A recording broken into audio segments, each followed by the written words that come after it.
문화대혁명.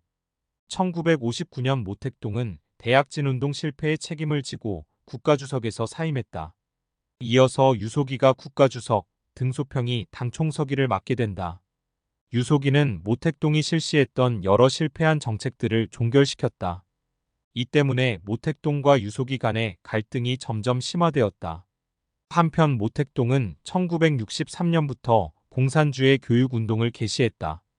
당시 이 운동은 정치와는 별 상관이 없다고 여겨졌다. 그러나 이 교육을 받은 아이들이 몇 년 후 홍위병으로 자라남으로써 이 교육운동은 문화대혁명의 씨를 뿌린 셈이었다. 1965년 요문어는 해서파관을 평한다는 글을 발표한다. 해서는 명나라 때 관리로 어리석은 황제를 비판하다가 파면된 인물이다. 당시에서는 대약진 운동 실패에 대한 책임을 묻다가 파면된 팽덕회를 황제는 모택동으로 여겨졌다. 1959년 루산회의에서 팽덕회는 모택동이 실시한 대약진 운동과 인민공사는 잘못되었다고 충정어린 비판을 했다. 이 비판에 격분한 모택동은 팽덕회를 실각시키고 자신의 최측근인 인표를 팽덕회 후임 국방부장으로 임명한 바 있었다. 결국 요문원의 글은 모택동 비판 세력에 대한 반박문이자 선전포고였다. 1966년 5월 16일 모택동은 부르주아 계급의 자본주의, 봉건주의, 관료주의 요소가 공산당과 중국 사회 곳곳에 잔존하고 있으니 이를 제거해야 한다고 주장하였다. 5월에는 청와대학에서 최초의 홍위병이 조직되었다. 7월 27일 홍위병 대표단들이 사회와 정치를 뒤집어 엎자 라는 편지를 마오에게 보내자 모택동은 전적으로 지지한다는 뜻을 밝혔다. 8월 8일 중국 공산당 중앙위원회는 프롤레타리아 문화대혁명에 관한 결정을 발표한다. 이 결정의 주된 내용은 부르주아 계급은 타도되었지만 이들은 아직도 다른 계급을 착취하던 낡은 이념, 문화, 풍속, 관습을 이용하여 역사를 되돌리려 하고 있으므로 낡은 사상, 문화, 풍속, 관습을 척결해야 한다는 것이었다. 또한 이 결정문은 인민에게 최대한의 표현의 자유와 언론, 집회, 결사의 자유를 보장하였다. 그러나 이 자유들은 모택동 사상을 표현하거나 선정 강요할 경우에만 인정되는 자유였다. 이렇게 규정된 자유들에 의거해 홍위병은 자유롭게 활동하면서 모택동주의자가 아닌 모든 사람을 비판하고 고발하여 감옥에 보내거나 실각시켰다. 1966년 8월 16일 전국에서 온 수백만 명의 홍위병들이 모택동 주석을 회견하기 위해 북경에 모였다. 모택동은 천안문 광장 단상에 서서 열렬한 환영을 받으며 홍위병의 행동을 칭찬했다. 낡은 이념 등 사구 척결 운동의 시작에서 홍위병은 모든 종교활동에 핍박을 가했다.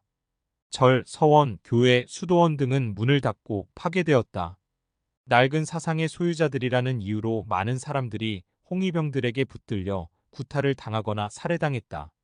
1966년 8월 모택동은 공안이 홍위병의 행동을 제지하지 못하도록 하는 내용의 공지문을 발표하였다.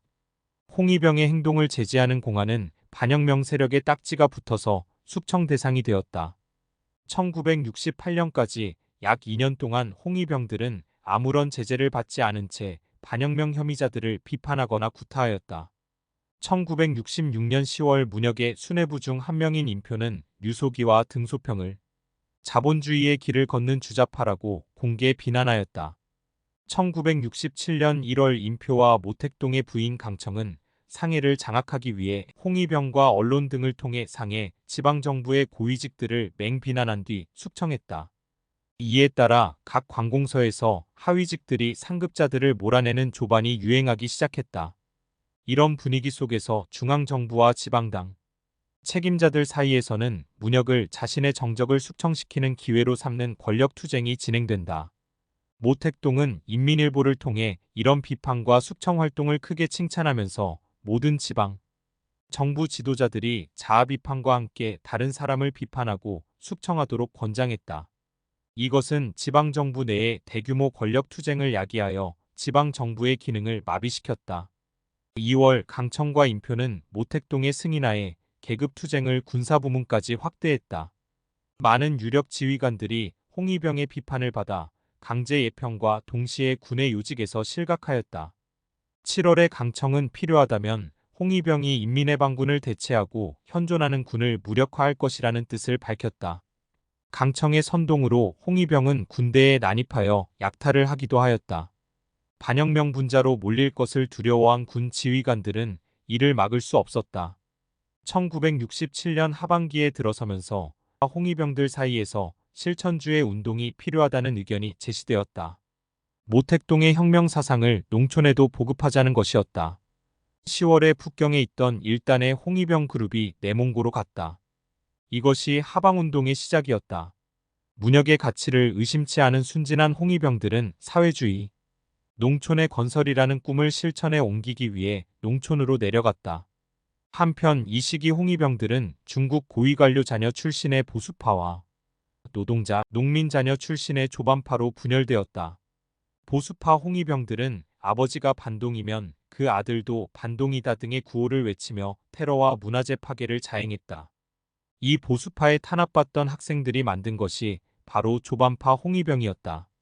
보수파 홍위병들이 모택동 숭배에 열을 올리면서 반모택동 인사에 대한 테러에 열성적이었던 데 비해 조반파는 직접민주주의와 반관료주의를 주장하였으며 파리코민 같은 인민주권을 원했다. 장충교, 왕홍문 같은 사인방은 조반파가 진정한 홍위병이라고 지원하였지만 지나친 혁명성으로 인해 모택동은 나중에 이들에 대한 지지를 접는다. 보수파와 조반파는 군대에서 무기를 약탈하여 서로를 공격하는 지경에까지 이르렀지만 공안과 군은 모택동의 지시로 개입하지 않았다. 1968년이 되자 모택동은 공산 당내 권력 장악은 물론 전국적인 홍위병들의 캠페인 속에 신격화되는 경지에 이른다. 유소기와 등소평의 실각으로 모택동은 권력을 완전히 회복한 상태였으므로 더 이상의 혼란은 원치 않았다. 모택동은 홍위병들이 자신을 실망시켰다는 말로 문화대혁명을 진정시키기 시작한다. 7월 인민해방군에 대한 홍위병의 우위는 공식적으로 종식되었고 인표가 이끄는 군대가 나서서 홍위병을 진압하기 시작하였다. 10월 제8차 중앙위원회의 제12차 전체회의에서는 유소기를 당에서 영구 제명하기로 결정하였고 인표가 당의 부주석으로 임명되었다. 그리고 이 회의에서 인표는 모택동의 공식 후계자이자 권력 서열 2위로 뛰어올랐다. 국가주석이었던 유소기는 유배되었다가 중병에 걸렸는데 의사가 치료를 거부하여 1969년에 사망하였다. 등소평은 재교육 과정을 거쳐 트랙터 엔진 공장에서 일했다. 또한 이미 실각한 팽덕회도 홍위병에 의해 자택에서 끌려나와 조리돌림을 당했다. 이미 자발적인 하방운동이 진행되고 있던 와중에 모택동은 지식 청년들이 농촌으로 가서 배워야 한다고 주장하면서 상산하양 운동을 지시하였다. 이는 농촌까지 자신의 사상을 확산시키면서 홍위병들을 도시에서 농촌으로 보내 사회적 혼란을 감소시키려는 의도에서 나온 조치였다. 약 10년간 계속된 이 운동에서 도시에 살고 있던 지식 청년들은 농촌으로 가서 육체 노동을 하도록 명령받았다. 도시의 지식 청년들은 농촌으로 가서 모택동의 혁명 사상을 전파하고 사회주의 신농촌 건설에 적극적으로 참여했다. 1970년 후반에 이런 지식 청년은 도시로 돌아오는 것을 허락받는다. 모택동의 후계자로 내정되었던 인표는 1968년 이래 중국 지도부의 가장 유력한 인사가 되었다. 그러나 몇 차례 모택동의 암살 기도가 벌어진 후 1971년 9월 인표가 탄 비행기가 몽골 상공에서 추락하였다는 소식이 전해진다. 이 사건의 전말에 대해서는 지금까지도 분명히 밝혀지지 않았다.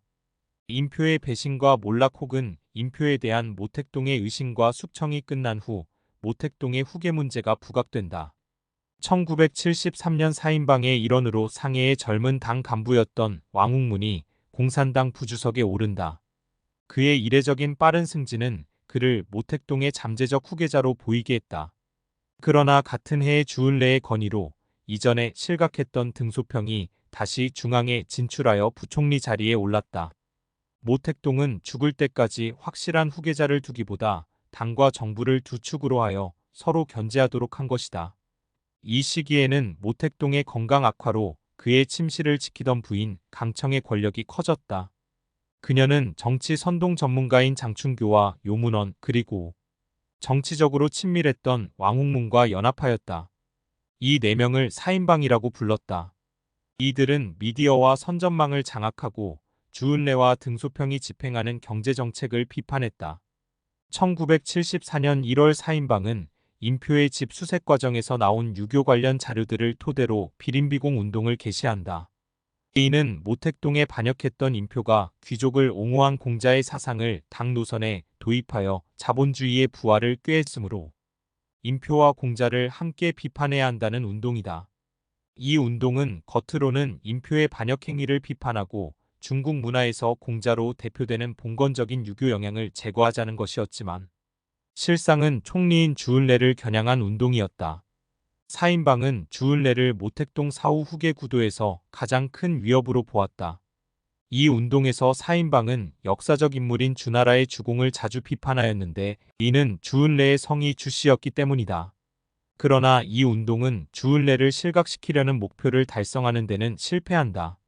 모택동과 주은래 중 누가 먼저 죽는지에 세계의 관심이 쏠린 상황에서 1976년 1월 주은래가 먼저 사망하였다. 북경의 인민영웅비 앞에서는 이를 추모하는 인파가 몰려들기 시작했다.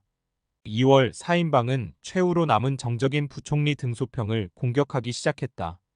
총리를 맡았던 주은래의 죽음 이후 모택동은 그때까지 잘 알려지지 않았던 화국봉을 총리로 임명하였다.